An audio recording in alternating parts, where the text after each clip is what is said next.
ఇక్కడ నిలబడే అర్హత నాకు లేకపోయినాను. దేవుడి కృపచేత నిలబెట్టుకున్నందుకు ఎంతగానో దేవుని స్తుతిస్తున్నాను. ఇక్కడ మీరు వచ్చిన వారికి కూడా నేను చెప్పేంత పెద్దవాడిని కూడా కాకపోయినాను. నా మాటలు అర్థం చేసుకుని వాక్యానుసారమైన బ్రతకగలదని ప్రతి ఒక్కరికి నా విన్నపము. అందరూ బాగున్నారు కదండి? నేను కూడా దేవుని కృపను బట్టి బాగున్నాను. అందరం బాగున్నాము, కానీ దేవుడు బాధతో ఉన్నాడు. కానీ దేవుడిని బాధ తెలుసుకోలేని వాదంగా ఈరోజు మనం ఈ లోకంలో జీవిస్తున్నాం. అసలు దేవుడు మనసులో ఏముంది? దేవుడిని సంతోషపెట్టే కార్యాలు మనం ఏమైనా చేయగలుగుతున్నామా లేదా అని కూడా మనం ఆలోచించుకోవాలి. దేవుడు మొట్టమొదటిగా సంతోషపడే సమయం ఏదండి? మనం దేవుని రక్షణలోనికి వచ్చినప్పుడు. అదే రక్షణలోనికి వచ్చిన మనిషి పాపంలో పడిపోయినప్పుడు కూడా దేవుడు ఆనందపడతాడా, సంతోషపడతాడా, బాధపడతాడు? అసలు దేవుడు ఉండాల్సిన చోటు ఏదండి? మన హృదయం. కానీ మనిషి ఈరోజు దేవుడు ఉండాల్సిన చోటు ఎన్నో రకమైన కోరికలు, ఆశలతో ఈరోజు మనిషి పెట్టుకొని జీవిస్తున్నాడు. అవి ఏంటి అనేది కొద్దిగా ఆలోచన చేద్దామనే ఈ అంశాన్ని ఎంచుకోవడం జరిగింది. ఏదైనా తప్పుగా ఉన్నా మీరు నాకు మళ్ళా చెప్పండి, దాన్ని సరిదిద్దుకోవడానికి కూడా నేను సిద్ధపడి ఉన్నాను. సరే, పాటల్లోనికి వెళ్ళిపోదామండి.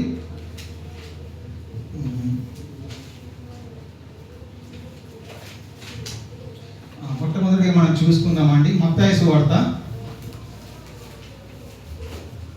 అయితే దేవుడు ఉండాల్సిన హృదయంలో మనం ఏమేమి పెట్టుకొని ఉంటున్నాం? అసలు మనిషి పడిపోవడానికి కారణం ఏమిటి? మనిషి ఏం పెట్టుకొని ఈ లోకంలో జీవిస్తున్నాడు అనే ఒక చిన్న ఆలోచన చేద్దాం. మత్తయి సువార్త 18 నుండి మత్తయి సువార్త 5వ అధ్యాయము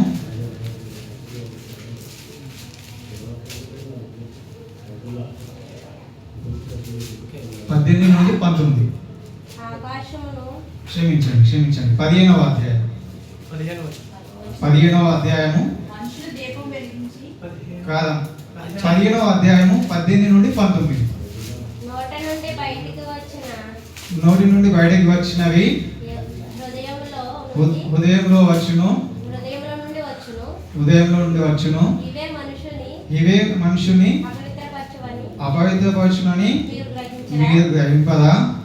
అయితే ఏవైతే మనిషిని అపవిత్రపరుస్తున్నాయో, అసలు దేవుడు ఉండాల్సిన చోట ఏమేమి ఉన్నాయో ఒకసారి మనం కింద చూడగలిగితే, దురాలోచనలు, నరహత్యలు, వ్యభిచారములు, వేషసాంగనములు, దొంగతనములు, అబద్ధ సాక్ష్యములు, దేవదూషణలు మీ హృదయంలో నుండి వచ్చును. అంటే ఏదైతే మనం ఈరోజు చేస్తున్నది కానీ, మాట్లాడుతున్నది కానీ, ఏదైతే ఈరోజు ఉందో అది మన హృదయంలో నుండే వస్తుందండి. ఏది కూడా మన హృదయంలో లేక ఏది రాదు. అయితే మొట్టమొదటిగా మనం ఆలోచించాల్సింది ఏంటంటే దురాలోచన. అసలు ఈ దురాలోచనలు ఎందుకు వస్తున్నాయి అంటే, దేవుడు ఉండాల్సిన చోట ఈ దురాలోచనలు ఎందుకు ఉంటున్నాయని ఒకవేళ మనం ఆలోచించగలిగితే, మనిషి దేవుడు చేశాడు, కానీ మనిషి ఎంతో తను దేవుడు ఉండాల్సిన చోట దేవుడిని హృదయంలో ఉంచుకోలేకపోతున్నాడు. ఎందుకంటే నేను ఏ స్థితిలో ఉన్నాను, దేవుడు ఈరోజు నన్ను నిలబెట్టుకున్నాడు అని మనిషి ఆలోచించలేకపోవడం. అసలు ఈ దురాలోచనలో ఒక సందర్భాన్ని చూద్దామండి. సామెతలు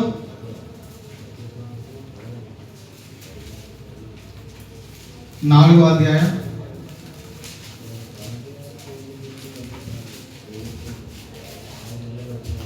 14వ వచనం. భక్తిహీనులు క్షమించండి అక్క, మొదల 4వ అధ్యాయం 16వ వచనం.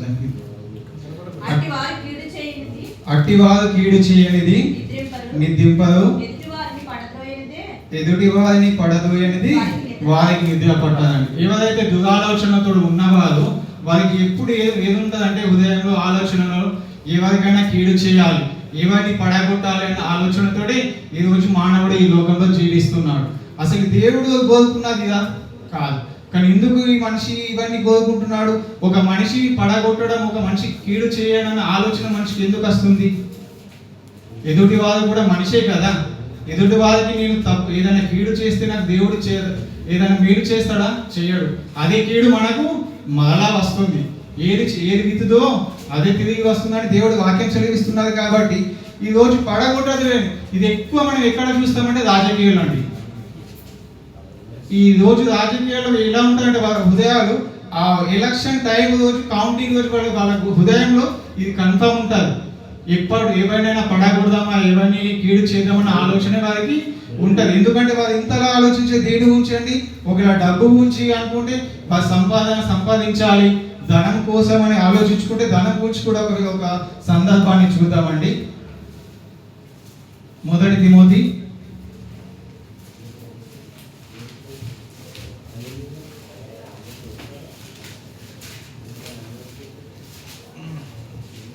1 తిమోతి పత్రిక 6వ అధ్యాయం 9-10 వచనాలు. ధనవంతులగుటకు అపేక్షించువారు శోధనలోను ఊరిలోను అవివేక యుక్తులను హానికరమైన అనేక దురాశలలోను పడదు. అంటే ఒక దురాలోచన ఒక మనిషిని ఎంత దూరం తీసుకెళ్తుందంటే తాను ఊరిలోను శోధనలోను అనేకమైన దురాలోచనలోకి పడిపోతాడు. ఎప్పుడైతే మనిషికి ఒక దురాలోచన, మంచి ఆలోచన వచ్చిందంటే ఆ మనిషి మరణాంతం వరకు ఆ ఆలోచన తీసుకెళ్ళిపోతూనే ఉంటుంది. ఎందుకంటే కింద చెప్తున్నాడు, ఒకవేళ మనకు ఆలోచనలతోటి ఇంకా మనం ఎలాగ నష్టపోతామంటే అట్టివి మనుషులను నష్టములోను నాశనములోను ముంచివేయును. ఎందుకనగా ధనాపేక్ష సమస్తమైన కీడుకు మూలము. కొందరు దాన్ని ఆశించి విశ్వాసం నుండి తొలగిపోయింది, నానా బాధలతో తమ్ముడు తామే పొడుచుకున్నాడు. ఎందుకంటే ఎప్పుడైతే మనం దేవుని ఆలోచనలతో ఎప్పుడైతే మనం లేకపోతామో మనల్ని మనమే ఈరోజు పొడుచుకున్న వాదన అవుతామండి. మన హృదయంలో ముఖ్యంగా ఉండాల్సింది దేవుని వాక్యం. ఎప్పుడైతే ఆ దేవుని వాక్యం మనిషి హృదయంలో లేకపోతే తాను పడిపోయే అవకాశాలు చాలా ఉంటాయండి. ఇంకోటి చూసుకుందామండి, నెక్స్ట్ నరహత్యాల గురించి. అదే మత్తయి సువార్తల ఏవైతే ఉన్నాయో దాన్ని వివరించని ఆశపడుతున్నాను. కాబట్టి దురాలోచన అయిపోయిన తర్వాత నరహత్యలు. అసలు ఈ నరహత్యలు అంటే ఏంటి అండి? ఒక మనిషి నుండి పుట్టిన మనిషి ఇంకొక మనిషిని చంపుకుంటున్నాడు. అసలు ఎందుకు ఈ మనిషి ఇంకొక మనిషిని చంపడానికి కారణాలు? అందరూ ఒక తల్లి గర్భం నుండి వచ్చిన వారమే కదా. అసలు ఇంకో మనిషి చంపుకోవడానికి అంత పెద్ద కక్షలు ఏంటండి? మాటతోడు సరిపోలేకుండా, తన దెబ్బతో సరిపోకుండా చంపే వాళ్ళకి ఈరోజు సమాజంలో ఎందరో వచ్చి ఉన్నారు. అయితే అసలు ఈ హత్యలు ఎందుకు జరుగుతున్నాయని మనం ఆలోచించగలిగితే, ఒకరు పదవి కోసం కావచ్చు, ఒకరు కుటుంబం కోసం కావచ్చు, ఒకరు డబ్బు కోసం కావచ్చు, ఇలా అనేకం చూసుకుంటూ పోతే ఒక మనిషి చాలా మృగంగా మారిపోయాడండి. తనను తాను మర్చిపోయి తోటి సోదరుని కూడా చంపిన రోజులు ఉన్నాయి. ఆ సందర్భాన్ని కూడా చూద్దామంటే మనకి అందరికి తెలిసిన సందర్భమే. అయినా మీతో మాట్లాడాలి, దేవుడి దగ్గర నిలబడాలని ఒక ఆశతోటి మీకు ఈ పాఠం చెప్తున్నాను. ఆదికాండము మనకి ఎంతగానో తెలిసిన సందర్భమే అయినా కానీ ఒకసారి చూద్దామండి. 4వ అధ్యాయం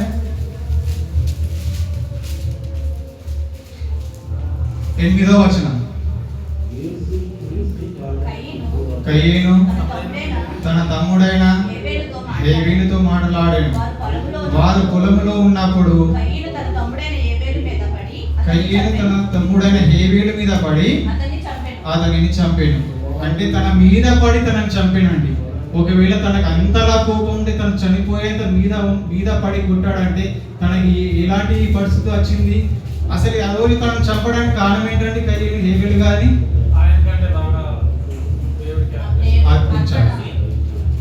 అర్పించాడు కదా. ఈరోజు అసలు అక్కడ మనం ఆలోచించాల్సిన విషయం ఏంటంటే, దేవుడు నువ్వు ఏది అర్పిస్తున్నావు అన్నది ఇంపార్టెంట్ కాదండి. నీ హృదయంతో అర్పిస్తున్నావా లేదా అన్నదే చూస్తాడు. నువ్వు ఎప్పుడైతే నువ్వు 10 రూపాయలు ఇచ్చినా అది హృదయపూర్వకంగా ఇవ్వాలి. 1,00,000 రూపాయలు ఇచ్చినా హృదయపూర్వకంగా నువ్వు ఇయ్యని రోజు అది దేవుడికి మాత్రం నచ్చదండి. మన ఏ విషయమైనా కానీ మనం హృదయపూర్వకంగానే దేవునికి చెయ్యాలి. అదేవిధంగా చూసుకుంటే ఒక పఠనం కూడా ఉందండి. అయితే దేవుడు ఆ విషయాన్ని కూడా సందర్భంలో చెప్తాడు. నహము పఠనం కూడా ఉంది. అంటే ఎందుకంటే తన గర్భంతో ఆ పఠనాన్ని నరహత్య పఠనం అని కూడా దేవుడు మాట్లాడాడు. అది ఒకవేళ చూద్దామండి ఒకసారి. నహము గ్రంథము ఎందుకంటే తన గర్వమే తనను నాశనం చేస్తుందని దేవుడు సెలవిస్తున్నాడు.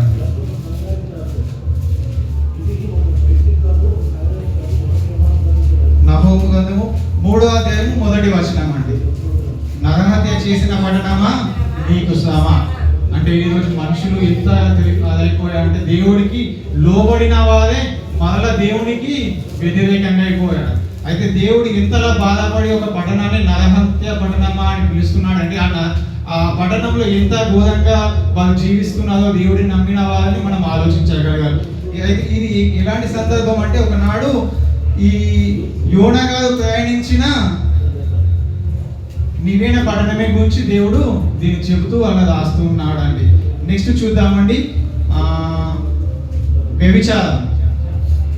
వ్యభిచారం అనగా అక్రమ సంబంధం. అయితే ఈ లోకంలో మనం ఎక్కడ చూసినా, ఏ టీవీలో చూసినా కానీ ఈ వ్యభిచారాల గురించి బాగా చూస్తామండి. ఒక కుటుంబం ఉండగా కూడా ఇంకో కుటుంబం ఇంకొక వారితోటి ఎన్నో ఎఫీలు పెట్టుకున్న వారు చాలా మంది ఉన్నారు. ఇది నేటికి బయట జరుగుతుంది కాదండి, నేటికి క్రైస్తవులమైనా మనం సంఘంలో కూడా ఇవి చాలా జరుగుతూనే ఉంటాయి. ఇది కూడా మనం చాలా ఆలోచించుకొని దేవుని విషయంలో మనం ఆలోచించుకోవాలండి. అయితే ఈ విషయంలో బైబిల్ గ్రంథంలో కూడా వ్యభిచారం గురించి రాయబడి ఉందండి. అయితే దేవుడు ఏది కూడా మనకు తప్పుగా రాయించలేదు, కానీ దాని ప్రకారం మనం ఉండకుండా మనల్ని మనం సరి చేసుకోవడానికి దేవుడు సందర్భాలు ఎన్నో రాసి ఉంచాడండి. మనకి ఎంతగానో తెలిసిన దావీదు గారి జీవితంలో కూడా ఇలాంటి తప్పు జరిగింది. ఆ సందర్భాన్ని కూడా ఒకసారి చూద్దామండి. 2 సమూయేలు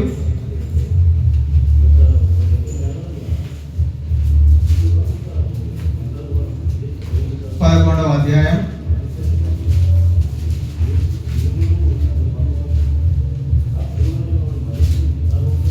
2వ వచనం.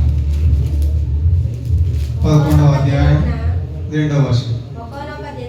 ఒకానొక దినమున పొందుకోక వేళ దావీదు పడక మీద నుండి లేచి రాజనగరి మిద్ద మీద నడుచుచు పైనుండి చూచుచుండగా స్నానం చేయు ఒక స్త్రీ కనపడెను.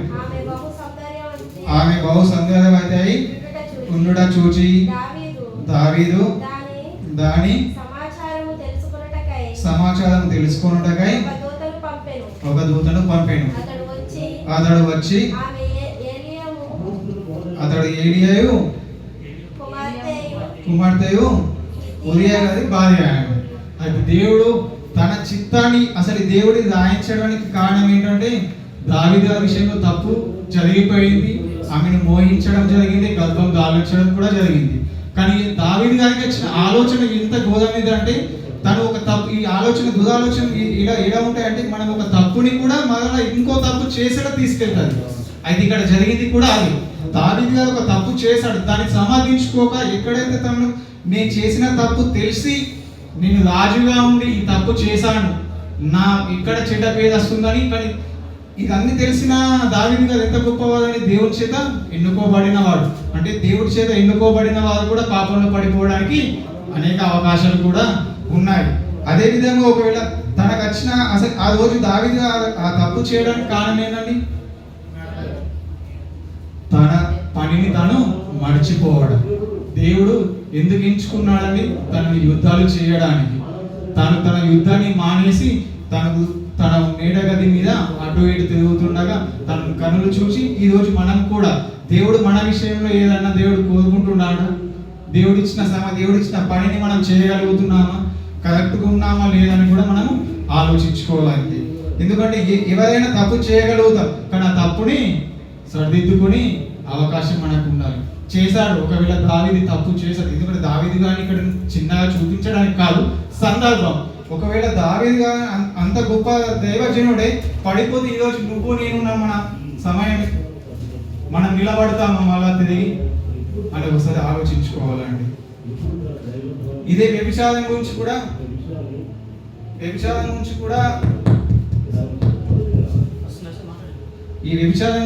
దేవుడు చూస్తేనే పాపం అన్నాడు, కానీ చేస్తే మన హృదయాలు ఇది ఉంటాయా?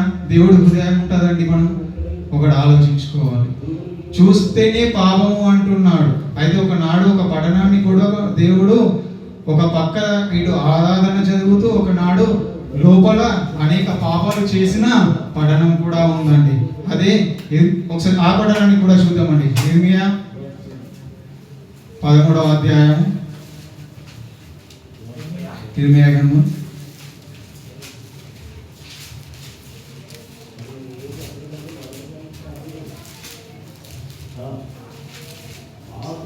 ఇక్కడ ఇర్మియా గారు బాధపడుతూ ఒక మాట అంటున్నాడండి. 13వ అధ్యాయం 27వ వచనం, లాస్ట్ వచనం. నీ వ్యభిచారమును, నీ పలికింపును, నీ జాలకార్యములను, కామదురతను నేను ఎదుగుతున్నా అంటున్నాడు. అయితే ఒక పక్క దేవుని ఆరాధిస్తూనే వారు ఒక పక్క దేవుని ఆరాధిస్తూనే మరో పక్క వ్యభిచారంలో కూడా పడిపోతున్నారు.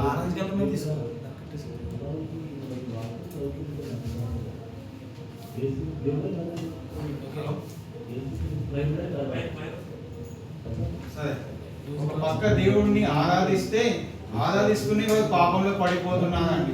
అయితే దేవుడు ఇర్మియా గారితో మాట్లాడి వారిని సరి చేయడానికి దేవుడు ఆ రోజు ఇలా మాట్లాడుతున్నాడు. ఎందుకంటే వాళ్ళు చేస్తున్న పాపం అన్ని దేవుడికి తెలిసిన. హలో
దేవుడు తనకు చెబితే దేవుడు వారి ముందు వెళ్ళి ఇర్మియా గారు బాధపడుతూ చెబుతున్న సందర్భం అండి. ఒక పక్క దేవుని ఆరాధించుకుంటూ మరొక పక్క చేయాల్సిన తప్పులన్నీ చేస్తూనే వారు వెళ్ళిపోయారు. సరే, ఇంకొక చూద్దామండి. దాని తర్వాత ఏంటంటే 4వది వేశ్యగమనం. వేశ్యగమనం అనగా ఈ సందర్భం ఏంటంటే నేను ఆలోచించిన విషయం ఏంటంటే వేశ్యగమనం అనగా వేశ్యతో సహవాసం అనొచ్చు, ప్రయాణం అని కూడా అనొచ్చు. ఎందుకంటే గమనములు అనగా ప్రయాణం అని సహవాసం అని రెండు వస్తాయి. అయితే ఈరోజు వేశ్యతో సహవాసం చాలా మంది చేస్తున్న వారు ఉన్నారండి. అసలు ఈ వేశ్యతో సహవాసం చేసిన వారు ఎలాంటి స్థితిలోకి పడిపోతారని మనం ఒకవేళ ఆలోచించగలిగితే వారికి చివరికి ఏం మిగులుతుంది అని ఆలోచించగలిగితే మనం సామెతలు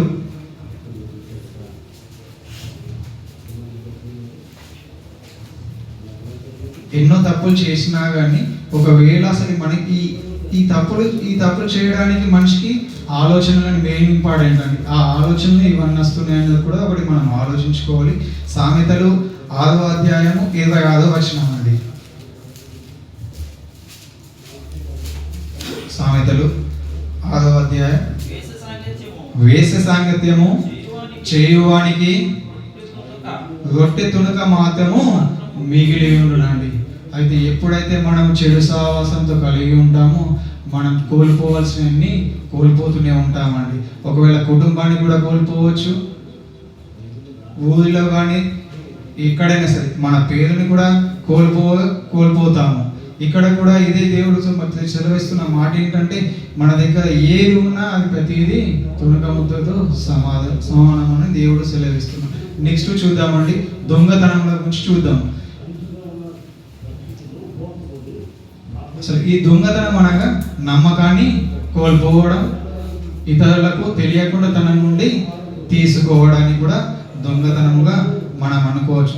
అసలు ఈ దొంగతనం చేయడానికి మొట్టమొదటి కారణం ఏంటంటే మనం ఆలోచించగలిగితే దేవుడి మీద నమ్మకం లేకపోవడం. ఎందుకంటే నేను ఏ స్థితిలో ఉన్న నన్ను దేవుడు పోషించగలుగుతాడు అనే ఆలోచన మనిషికి లేకపోవడం.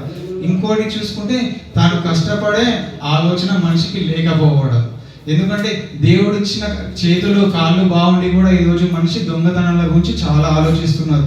ఈ చదువుకోని వారు అని కాదు, కానీ చదువుకున్న వారు కూడా అనేకమైన దొంగలుగా మారిన సందర్భం కూడా మనం చాలా చోట చూస్తామండి. ఇంకోటి ఏంటంటే తనది కాని దానికోసం మనిషి ఆధారపడడం, ఆశపడడం. అయితే ఇలా ఆశపడ్డవారు కూడా బైబిల్ గ్రంథంలో అనేకులు ఉన్నారు. అయితే మనం మొట్టమొదటిగా మనకు తెలిసిన వారు కదండి, యూదా గారి గురించి చూద్దామండి. యోహాను సువార్త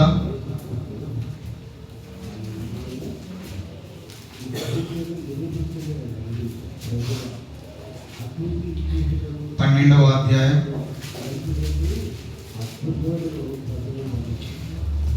అయితే 12 మందిలో ఒక శిష్యుడే అండి. అయితే దేవుడు ఇంతగా నమ్మిని కానీ తన నమ్మకాన్ని మాత్రం నిలబెట్టుకోలేక పోయాడు. అయితే 12వ అధ్యాయం 4వ వచనం నుంచి చూద్దామండి. ఆయన శిష్యులో ఒకడు అనగా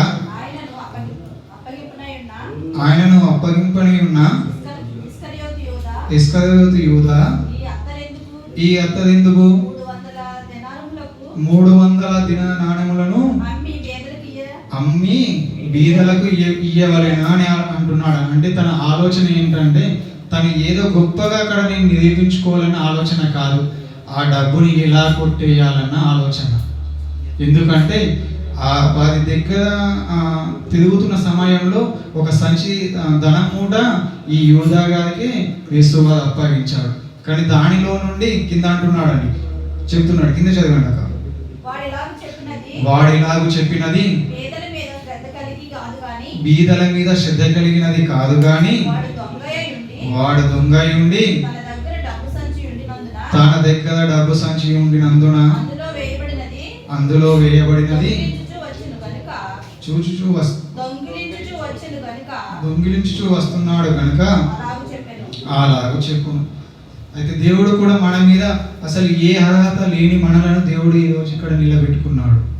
అయితే దేవుడికి మనం నమ్మకంగా ఉన్నామా? ఒకనాడు 12 శిష్యులలో యూదా గారు నన్ను పట్టిస్తాడు అని యేసుక్రీస్తు వారికి తెలిసినా కూడా మరలా తన 12 శిష్యులు ఒకటిగా ఎంచుకున్నాడు. ఈరోజు మనం ఇక్కడ కూడా ఎన్నో పాపాలు చేసి మళ్ళీ ఈరోజు మనం ఇక్కడ నిలబడ్డామంటే దేవుడు ఎంత గొప్పవాడు మనం కూడా ఆలోచించుకోవాలండి.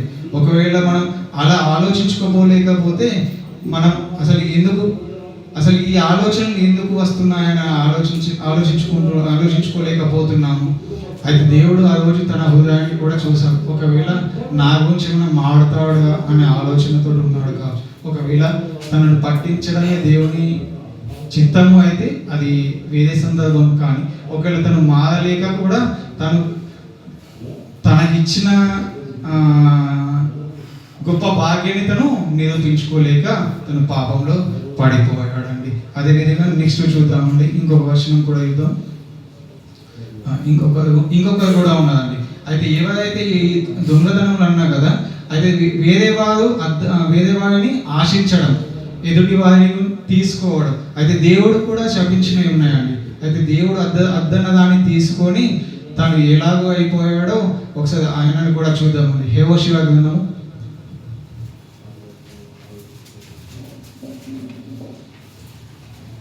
6వ 7వ అధ్యాయం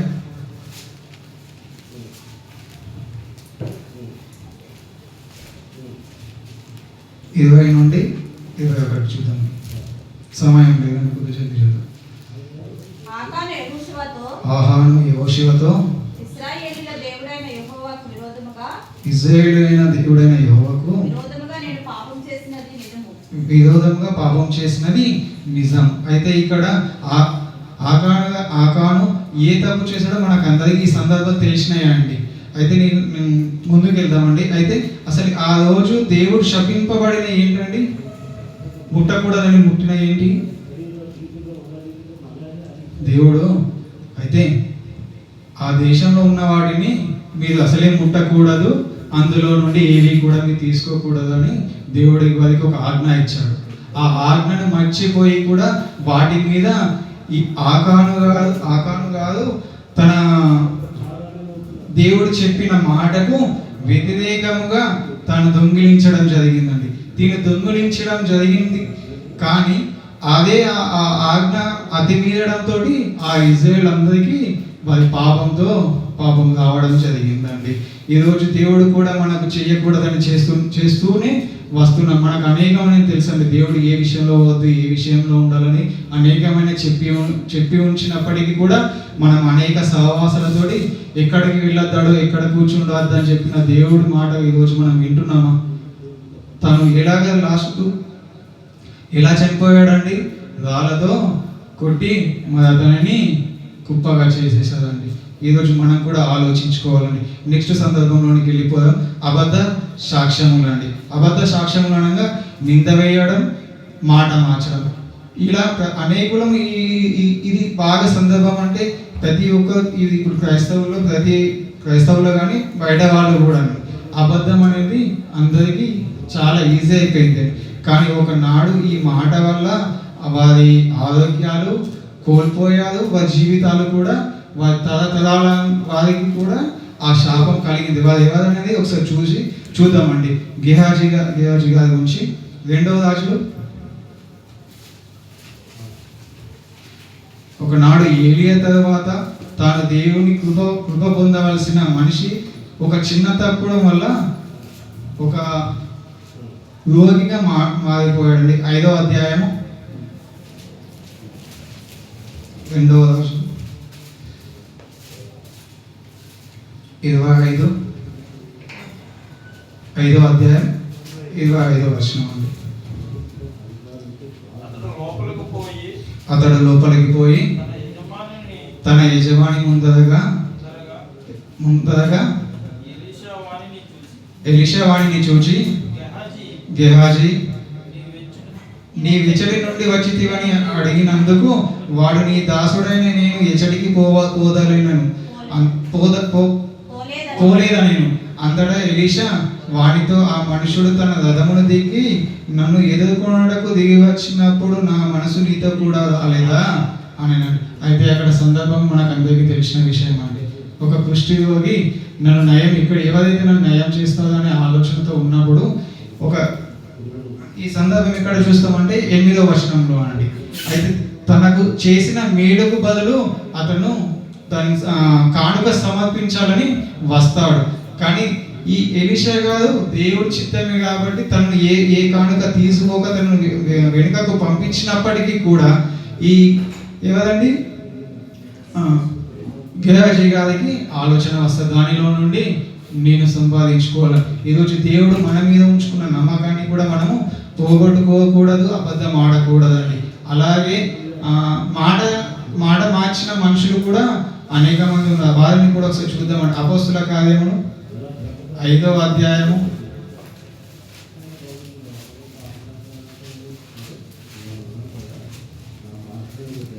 ఇవన్నీ మనకు తెలిసిన సందర్భాలే కానీ ఒకసారి చూద్దామని చూపిస్తూ 1 నుండి 4.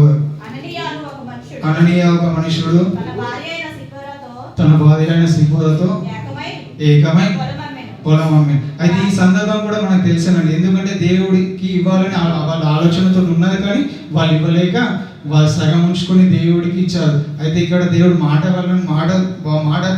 మార్చడం వల్ల వాళ్ళ ప్రాణాలే కోల్పోయారండి. సరే విషయం అండి.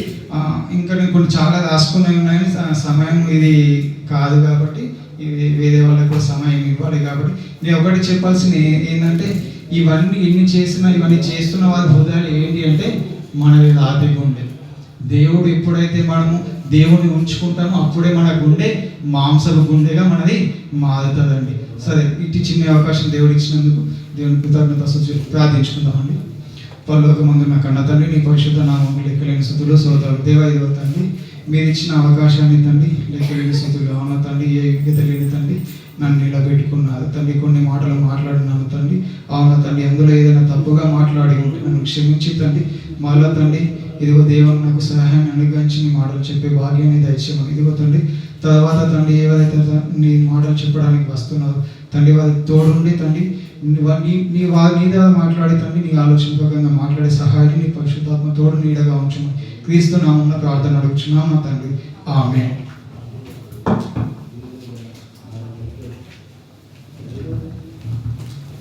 చాలా విలువైన సంగతి.